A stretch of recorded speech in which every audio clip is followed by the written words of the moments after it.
The next thing in that cup, what's there? What is in the cup? The law was nailed to the cross. Grace and grace alone. There's no more law. We're under grace. There's been done away with the law. The law has been nailed to the cross. We are not under the law anymore, we're under grace. In the New Testament we have a new law, love. Now we looked at that in the previous presentation. I just want to recap.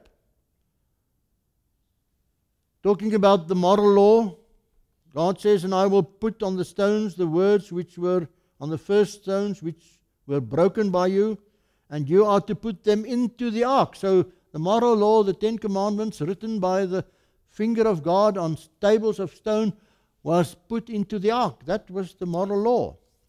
In the most holy place it was put in the Ark of the Covenant. But there were also other laws.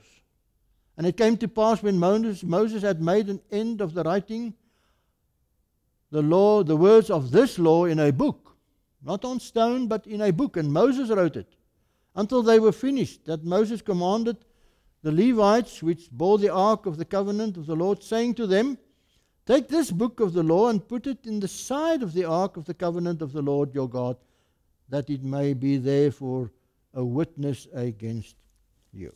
Two laws. Two laws. The moral law, the ceremonial laws, outside the ark, and we concluded in our previous study that the ceremonial laws was the law that was nailed to the cross. Two laws, the moral and the ceremonial law. Think not that I came to destroy the law or the prophets. Jesus says, I'm not come to destroy, but to fulfill, to make them complete.